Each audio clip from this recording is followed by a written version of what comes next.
ዛሬ በምስጋና ውስጥ ያለው ሚስጥር ስለ ምስጋና ነው የምናወራው። ኢየሱስ ጌታ ነው። መዝሙረ ዳዊት 150 ላይ እናወጣለን። እንደዚህ ይላል። በኢየሱስም አነባለሁ። ሃሌሉያ! እግዚአብሔርን በመቅደሱ አመስግኑት፣ በኃይልም በተፈጠረ አመስግኑ፣ በችሎታው አመስግኑ፣ በታላቅነቱ ብዛት አመስግኑ፣ በመለከት ድምፅ አመስግኑ፣ በበገና በመሰንቆ አመስግኑ፣ በከበርና በዘፈን አመስግኑ፣ አውታርና እምቢልታ ባለው አመስግኑ። ሃሌሉያ! እግዚአብሔርን ምን በሉ? አመስግኑ። ምስጋናውን ለጌታ ማቅረብ ነው። ምስጋና ማለት ደግሞ ለእግዚአብሔር የሚሰዋ መስዋዕት ነው። ኢየሱስ ጌታ ነው። ለዚህ ነው መጽሐፍ ቅዱስ ሲናገር በጉባኤ ፊት ስትቀመጥ ወደ እግዚአብሔር ቤት ስትመጣ ባዶ እጅን አትምጣ ይላል። ምስጋና ይዘና ለእግዚአብሔር የሚሰዋ ነገር በመሰዊያው ላይ አስቀምጣችሁ ለልዑል የምታቀርቡትን።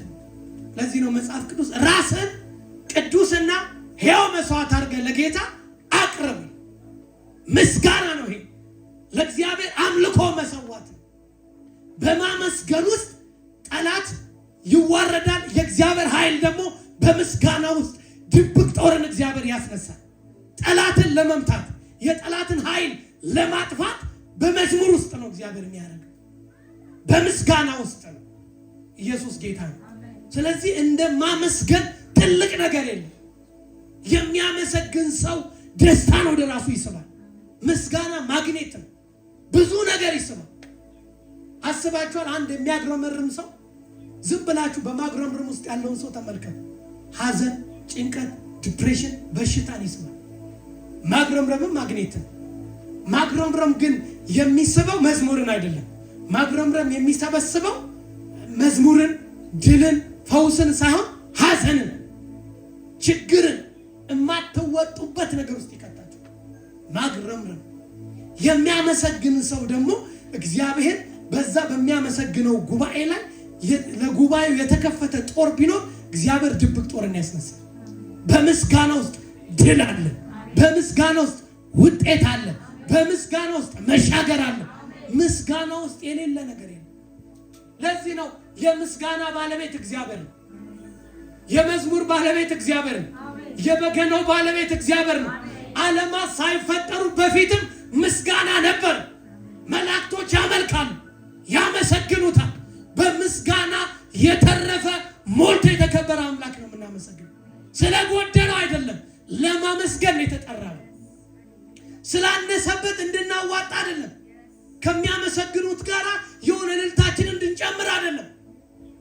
ስለሚገባው ንጉሥ ስለሆነ ብቻውን የተፈራና የተከበረ ስለሆነ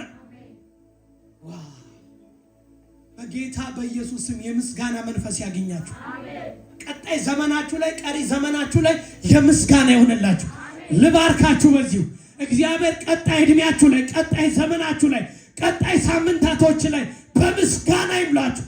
በምስጋና ውስጥ ያለውን ድል ያሳያችሁ። በኢየሱስ ስም ባረኳችሁ። የሚያመሰግን ሰው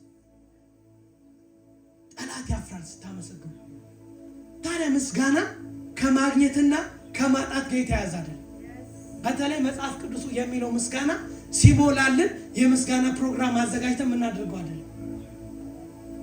ባልሆነልን ደግሞ የምናግረመርምበት አይደለም። ባልሆነልን አግረምርመን በሆነልን ደግሞ ከበሮ ብናነሳበት አይደለም።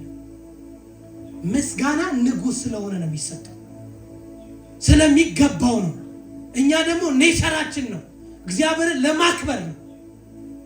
ኢየሱስ ጌታ ነው። አንድ ተመላኪ አለ፣ ሌላው ደግሞ አምላኪ ነው። ስለዚህ አምላኪ ስለሆንን ነው ምስጋና ለልዑላችን የምንሰዋው፣ ለውዳችን የምንሰዋው የተገባው ስለሆነ ነው። በእኔ ህይወት ላይ በእኔ ነገር ላይ ሁሉ ምስጋና የተገባው እግዚአብሔር። በየትኛው ምዕራፍ ውስጥ ልትሆኑ ትችላላችሁ። እግዚአብሔር ምስጋና የተገባው። ደስ ያለው ሊኖር ይችላል፣ ዛሬ ያዘነ ሊሆን ይችላል፣ የተበሳጨ ሰው ሊሆን ይችላል። እግዚአብሔር ግን ምስጋና የተገባው። ስለዚህ ከኛ መውጣትና መውረድ ጋር የተያዘ አይደለም።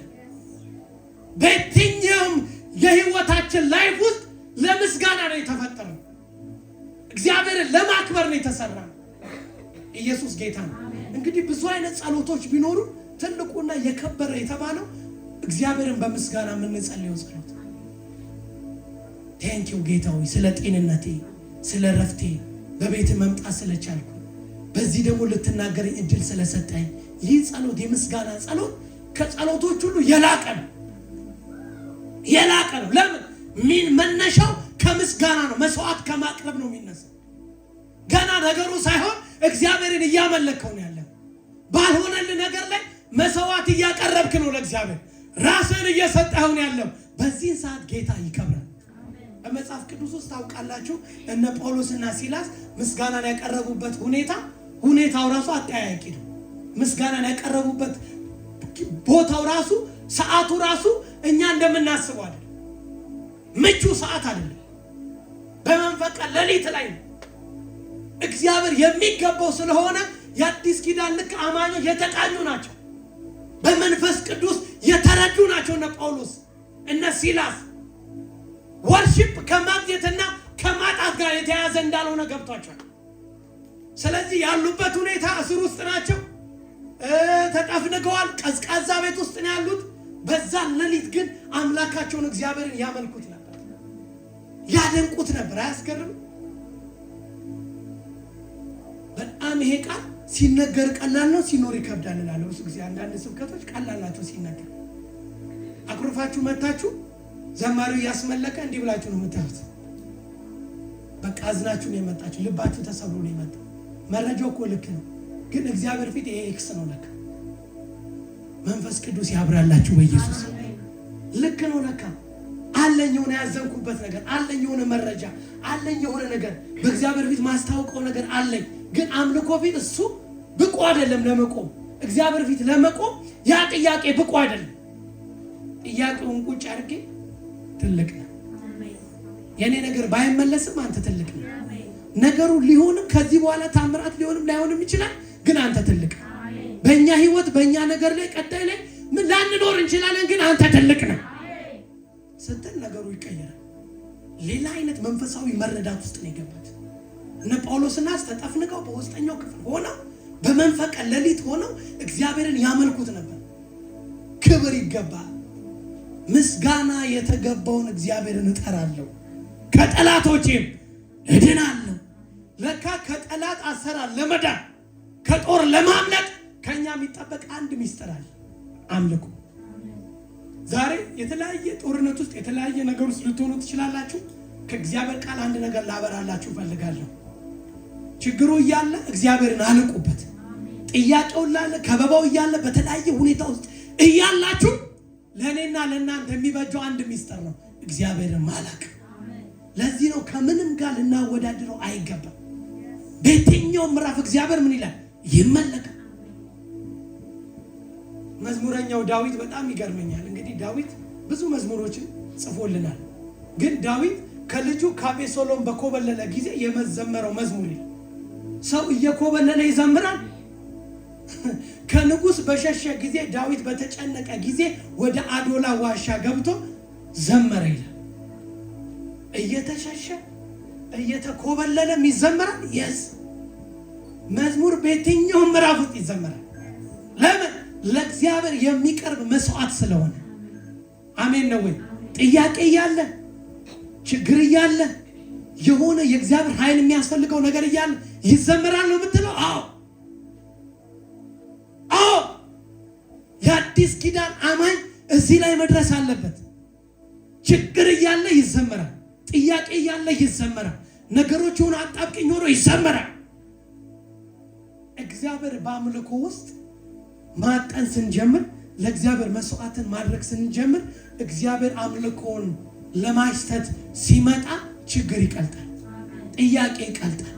እንግዲህ የእግዚአብሔር መገኘት ነው የወይኒውን መሰረት ሁሉ ይሰባበር። እየጮሁ ያመሰግናል። እነ ዳዊት የተጨነቀ ሰው ሰብስቦ ኑና እግዚአብሔርን ትልቅ እናድርግ። እነግራችኋለሁ እዚህ ውስጥ ያለ ነው እንደመጣው ቃል ተፈተን ካለንበት ቁዘማ ካለንበት ነገር ወተን ፊታችን ከከበደው ነገር ጥለን እግዚአብሔርን ብናመሰግን ቀጥሎ ታምራት ነው የሚሆን፣ ድንቅ ነው የሚሆን። ሰው ግን ይሄ ግቡ ሰው የሚሟሟቀው በቃ ዘማሪዎች በማኒቤላ ነው የሚያስመልኩ። ትንሽ በቃ ውስጡ ደስ ያለው ይዘምራል። በምንም አይነት ሁኔታ ውስጥ ብንሆን ለእግዚአብሔር ምስጋና ልናቀርብ ይገባል። ምስጋና የተገባው ስለሆነ አሜን ነው ወይ? ክብር ለኢየሱስ ይሁን። ስለዚህ እግዚአብሔርን አመስግኑ ይላል። በበገና አውታር ባለው እግዚአብሔርን ከፍ አድርጉት። ዳዊት ኑ የተጨነቃችሁ ሰዎች አንድ ሶሉሽን አለ፣ እኔ ጋር እዳቸውን ሊከፍል አይደል፣ አንድ ሚስጥር አለ፣ የበራልኝ ነገር አለ። እኔም ስደት ላይ ነኝ ያለው። ክፍሉን ስታጠኑ ባዶላ ዋሻ ውስጥ የተጨነቁ ሰዎች ናቸው የመጡት። የተቸገሩ ሰዎች ናቸው የመጡት። በተለያየ ጥያቄ ውስጥ ያሉ ሰዎች ናቸው የመጡት። ልክ አሁን እዚህ ውስጥ እንዳለን አንድ አይነት ጥያቄ እንደሌለን አምናለሁ። ምናልፍበትም አንድ አይነት እንዳልሆነ ይገባኛል። ግን አንድ የሚያስማማን ነገር አለ። አምላካችንን ማላቅ፣ አምላካችንን ትልቅ ማድረግ። በዛ ከፍታ ላይ ስንወጣ እግዚአብሔር ጠላቶቻችንን ይመታል። የጠላትን መሰዊያ ሁሉ ያፈራርሳል። ጨለማ በነዛ ላይ ብርሃን ይበራል። ኑ አላቸው። እግዚአብሔርን ትልቅ እናድርግ። እግዚአብሔርን ትልቅ ማድረግ ሲጀምሩ በሽንፈት ውስጥ የነበሩ፣ በፍርሃት ውስጥ የነበሩ የድል ጩኸት ተሰማ። የድል ምስጋና ተሰማ። አሜን ነው ወይ? ክብር ለኢየሱስ ይሁን። ቀጣይ ዘመናችሁ በቤታችሁ የድል ዝማሬ ይሰማ፣ የድል ምስጋና ይሰማ። ድል ድል ድል ድል የሚል ነገር ይሁን በጌታ በኢየሱስ። አንተም ታመልከኛለህ፣ እኔም እህል እንሆን እባርካለሁ። በሽታን ከመካከል ላመለከ ሰው ነው፣ ግን እግዚአብሔርን ላከበረ ሰው ነው። ጥያቄ እያለ እግዚአብሔርን ትልቅ እናድርግ፣ ችግር እያለ እግዚአብሔርን ትልቅ እናድርግ። ኢየሱስ ጌታ። ስለዚህ ለየትኛውም ነገር ማስረጃ አይቀርም ማለት ነው። ምስጋና ፊት የመጀመሪያ የምናመሰግነው ስለሚገባው፣ ሁለተኛ ደግሞ እኛ አምላኮች ስለሆነ እግዚአብሔርን ለማክበር ነው የመጣ። እዚህ ውስጥ በድንገት የመጣ ሰው ድንገተኛ ሰው ብሎ ሳይንስ እግዚአብሔር ባላማ ነው ያመጣቸው ወደዚህ ምድር። እያንዳንዳችን የመጣ ነው እናትና አባት ስለፈቀዱ አይደለም፣ አባታችን እግዚአብሔር ስለፈቀደ። ስለዚህ የመጣህበት የመጣሽበት ዝም ብለን ተራ ሰዎች ስላልሆን እግዚአብሔርን ለማክበር ተጠርተናል። እግዚአብሔርን ወክለን እንድንንቀሳቀስ ተጠርተናል። ኢየሱስ ጌታ ነው። አሜን ነው ወይ? አይ እግዚአብሔርን ወክለን ለእግዚአብሔር ክብር ነው መብላት መጠጣታችን፣ መልበስ መውጣት መግባታችን ለእግዚአብሔር ክብር። እዚህ ውስጥ ያላችሁ ለጌታ ክብር ነው የምትኖሩት። ለዚህ ነው ማምለክ ስትጀምሩ ወደ ተፈጠራችሁበት ወደ ኦሪጂን እየተጠጋችሁ። ለማምለክ ነው የተጠራ፣ ለማክበር ነው የተጠራ፣ ጌታን ለማድነቅ ነው የተጠራ፣ አምላካችንን ከፍ ለማድረግ ነው የተጠራ። ኢየሱስ ጌታ ነው። እግዚአብሔርን ደግሞ ማምለክ ስንጀምር ፈውስ ይትረፈረፋል፣ ደስታ ይትረፈረፋል። የሚዘምር ሰው ደስተኛ ሰው ላይፉ በጣም ብዙ ማየት ትችላላችሁ። የሚያመልኩ ሰዎች እድሜያቸውን ማውቃት በትክክል በሆሊ ስፒሪት የተቃኙ ሰዎች ሃይማኖተኞችን አለ። ቃሉም ስለ ሃይማኖተኞች አይደለም ያለው፣ በትክክል በመንፈስ ቅዱስ የተቃኙ ሰዎች እግዚአብሔር ገብቷቸው ማለት የሆነ ነገር ሲሆን የምናመልከው ነገር አለ። ሁላችን የሆነ ደስ ያለኝ ቀን እኮ በደንብ መዝሙር ከፍታችሁ እኮ እንደፈለጋችሁ ነው የምትሆኑት። የሚታዘባችሁ የለም ደግሞ ሌላ። ምክንያቱም ይሄ ሁላ ሰው በተለያየ ምዕራፍ ውስጥ ያልፋል። ይሄ ስጋ ይታመማል፣ ይደክማል፣ ያረጃል፣ ይጎሳቆላል፣ ብዙ ነገር ይሆናል። በዚህ ሁሉ ውስጥ ግን ማይቋረጥ አንድ ነገር አለ። ስጋ ደካማ ነው፣ መንፈስ ግን። ስለዚህ ብርቱ የሆነው ጌታ ያዘምራችኋል። እየተሰደዳችሁ ትዘምራላችሁ፣ አጣብቂኝ ውስጥ ሆኖ ትዘምራላችሁ። ቅድም ብያለሁ፣ ዳዊት መዝሙረኛው ዳዊት ልጁ ተነስቶበት ማይጉድ ልጅ እያሳደደ አባት አረዝጎ የሚያስብል ሁኔታ ውስጥ ነው ያለው። ልጁ አሳዶት አባቱን ከንግስና እያባረረ ልጅ አባትን ለመግደል እየሄደ አባት ይዘምራል። ዳዊት ከልጁ ከአቤሴሎም በሸሸ ሰዓት የዘመረው መዝሙር። ዳዊት እንደ እብድ ፊቱ ላይ ሁሉ ላጩን እንትን ብሎ በቃ እንደተመታ አድርጎ ከንጉስ ሲሸሽ እየዘመረ ሸሽ። ክብር ለኢየሱስ ይሁን። ስለዚህ ከዚህ ቃል የምንማረው በምንም ሁኔታ ውስጥ ልንሆን እንችላለን፣ እግዚአብሔርን እንደማላቅ ትልቅ ነገር የለም። እግዚአብሔርን ከፍ ስናረገው የኛ ከፍታ ይጀምራል። እግዚአብሔርን ማድነቅ ስንጀምር ቀጥሎ የሚሆን ነገር አለ። አሜን ነው ወይ? የአስጨናቂውን ዘንግ ሁሉ ይሰባብራል እግዚአብሔር። ጠላቶቻችን ሁሉ ይመታል በኢየሱስ ክርስቶስና ስልጣን። ማመስገን ይሁንላችሁ። የድል ህይወት መኖር ጀምሩ። በምስጋና ውስጥ ያለውን ታምራት እዩ በጌታ በኢየሱስ ስም። ኢየሱስ ጌታ። መዝሙረ ዳዊት ምዕራፍ 54 ቁጥር 6 ከፍቃዴ እሰዋለሁ አቤቱ መልካምነትን ስምህንም አመሰግናለሁ። ከመከራ ሁሉ አድነኸኛል፣ ዓይኔንም በጠላቶቼ ላይ አይታለችና ይላል። በፍቃዴ እሰዋልሃለሁ አቤቱ መልካም ነውና ስምህን አመሰግናለሁ። በፍቃዴ ላንተ እሰዋለሁ ምስጋናዬ።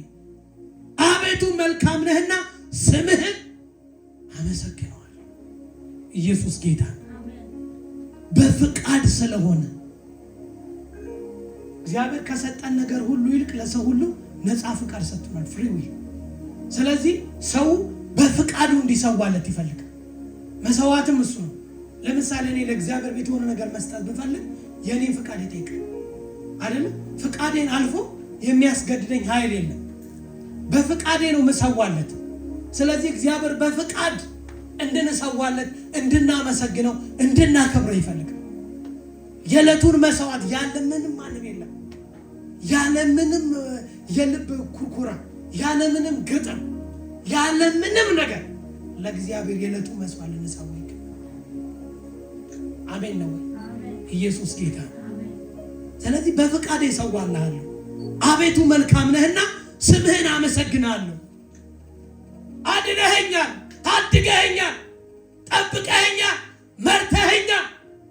ለዚህ ሁሉ አንተ ነህ። ለአንተ በፍቃዴ እሰዋለሁ፣ ለአንተ ፈቅጄ አመሰግንሃለሁ። ስምህን ከፍ አደርገዋለሁ። በጠላቶቼም በወዳጆቼም ፊት ለፊት ስምህን ከፍ አደርጋለሁ፣ አልቃለሁ። ኢየሱስ ጌታ። ክብር ሁሉ ለኢየሱስ ይሁን። አሜን። ስለዚህ ቅድም ምን አልኳችሁ? የሚያመሰግን ሰው እግዚአብሔር ህይወቱን ሁሉ ያለመልማል። ነገራችሁ ሁሉ የለመለመ ይሆናል። ቤታችሁ የልምላሜ ይሆናል። የእናንተ የሆነ ነገር ሁሉ ልምላሜ ይሆናል። ምስጋና እንደ ማግኔት ነው። መልካም ነገር ሁሉ ወደ እናንተ ይመጣል።